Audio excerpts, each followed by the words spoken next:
So once you've downloaded Blender, you'll be sort of presented with these options. Um, all we're interested in is general and sculpting for now. I don't really know about the others, so if you go on general, you'll be presented with the cube, and if you press 0 on the numpad, you'll notice this thing here and this thing here. That's a light, a point light, so it emits light in all directions basically. And this is the camera. So if you press 0 on your numpad, that's your camera view, or F12, that will render the image that the camera is currently capturing. So important to know for later. But what we're interested in for now is the object that you're working on, object mode and edit mode. So you can click what you're working on and toggle between them by clicking tab, which is useful for like when I've been working on the F1 car model. Say I'm working on the body, I mean on the body I'm moving stuff around, tab out, click off and click on the wheel and tab back into it again. It's really quick rather than having to go up and everything. So the shortcuts are really important. If we go into edit mode again, you'll notice these three here. So that's vertex mode, which means we're selecting the corners or the points between edges and faces basically. Press 1 to access that. Number 2 is edge mode, so you're selecting the edges. And then 3 is face mode. Obviously you're selecting the faces there. So then G to you kind of I'm kind of referring to shortcuts with these basically. G is to move this around, but what you'll mostly be doing is pressing. You'll notice this here, so we can select the different views. But when you press G and then Y, for example, which is this axis here, it will lock it to that axis.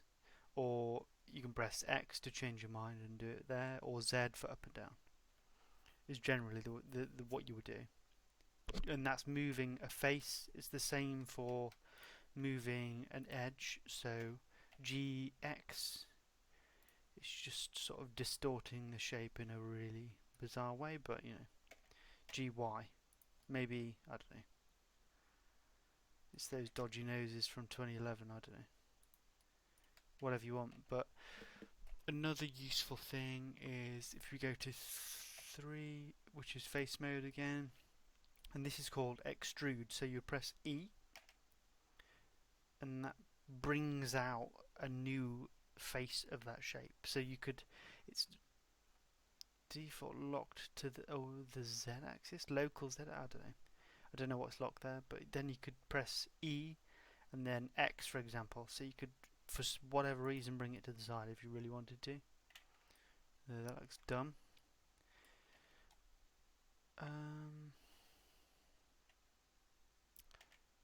Y? I don't know. Z?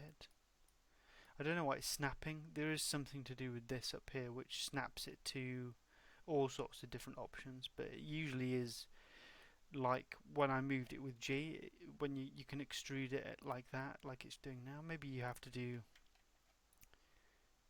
you can combine options, so you would press E to extrude and then G to move. I don't know.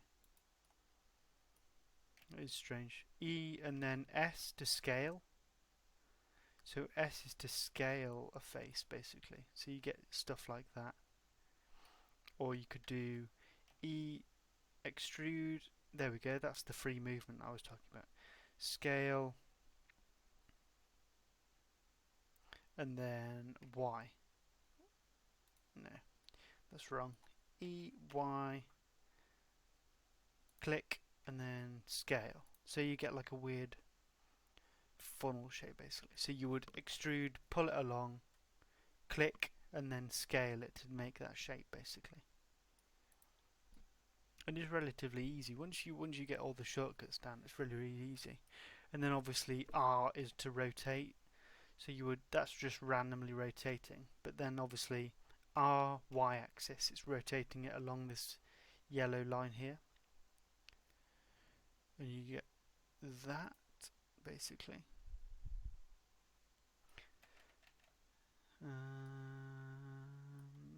Yes, I'm not really. I guess another thing useful to know is loop cuts. So if we're in edit mode here, you press Control R and you get that thing there. I click and then I can move it about, which you don't really want for that. So if you want it bang on the center, you just click again. And now what you can do is press you know, you can go shift click all of these, or you could just press C while you're in your selected mode here. So you can, this works for edge mode or vertex mode, so you could select multiples of them at once and just look underneath, press C again, press C there to select that, and then if you delete them, delete faces, so you've got these various different options. You're only really interested in these top three. Delete the faces, and then you've deleted half of them. But then what you can do is press A to select all, go to this spanner here, and you've got so many different modifiers. And what we're interested in usually, just to lighten the workload, is mirror.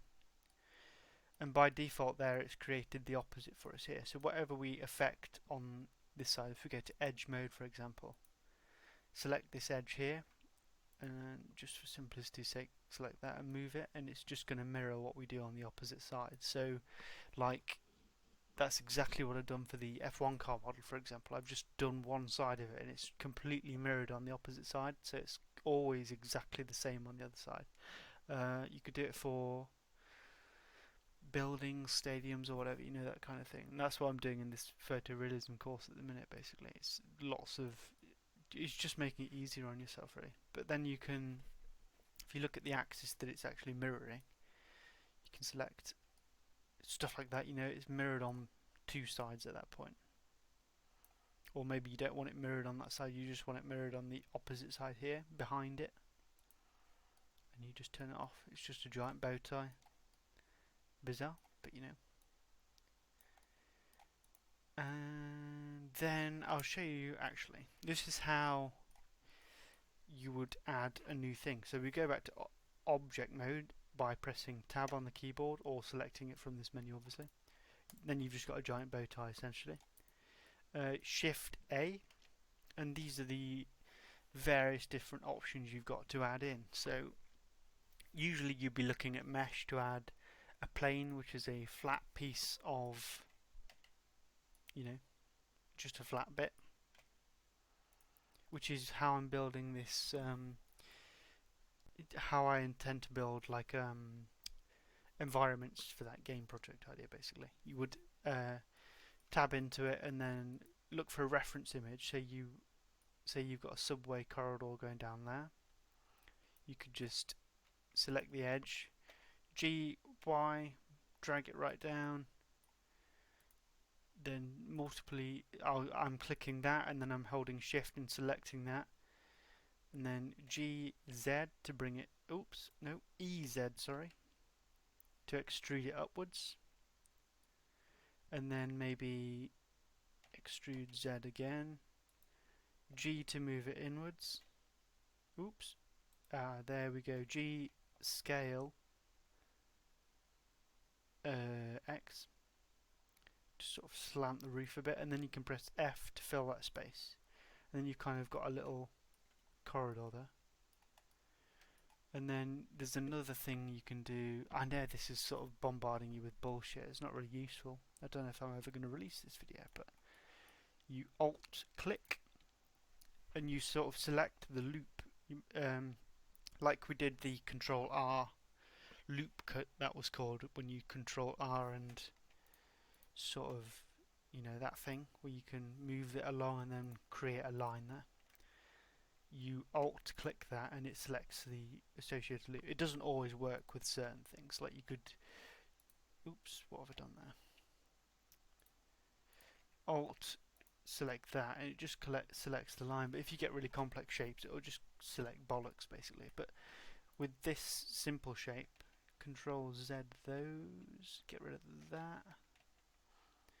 You could do Alt click to select this whole loop here, and then press F to fill that, and then you've got a closed corridor. And it kind of really quickly comes together. If you can, you sort of, you know, if you've got a picture in mind of what you want to do. So I'm thinking like that would be really useful for garages and stuff. What you can also do is press K, and then you're sort of freely selecting what you want to cut out of the shapes, basically. A really shit circle there.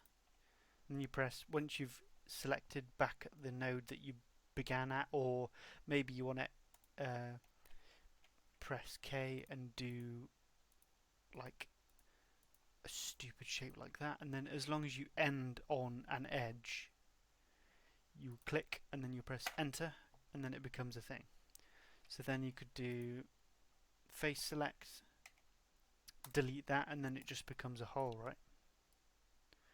There's, I mean, stupid demonstration, but there's many uses for it. What else? Showing you rotation. That's pretty much it, really, I guess. And then once you do object mode, if you select this, there's one thing you can do which is really useful. What I'm planning on doing with the F1 car, because it's so blocky, these edges are so square and blocky and they look a bit shit, you can go select it by clicking left mouse button, right click and shade smooth, and it becomes quite a smooth shape. That looks really bizarre, doesn't it? But it's hard to show it with the light, really. But the point is, it will automatically shade a blocky shape to a smooth shape, basically. In fact, we could show you that now. If we go to Open Recent, F1, don't save that bollocks, and now if we select our F1 car, what should we select? We'll select the body, and then if we shade, look at, well, if we zoom in first, you can sort of see these sharp edges here. If we right click and shade smooth, it just becomes instantly smooth.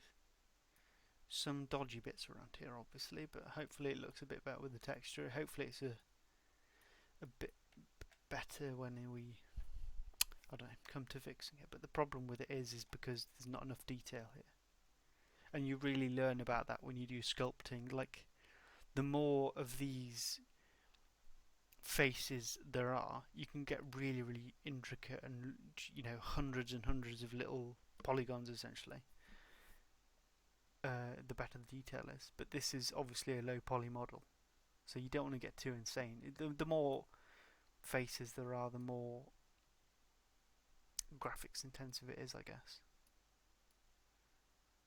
But you can really get a picture when you press that, or wireframe mode even. So it shows each side. It looks a bit too wide, I guess, doesn't it? With the side pods, I can't really say. Until it's finished, you can't really tell, can you? The rear tyres need to be thicker. But it's alright. Anyway, that's it for that bit, I guess. That's the next bit is sculpting, obviously. And then this new thing I've been doing, which is like, let me open what I'm working on. This subway scene, essentially, where you go to the camera and you have a photo, and you line up the camera.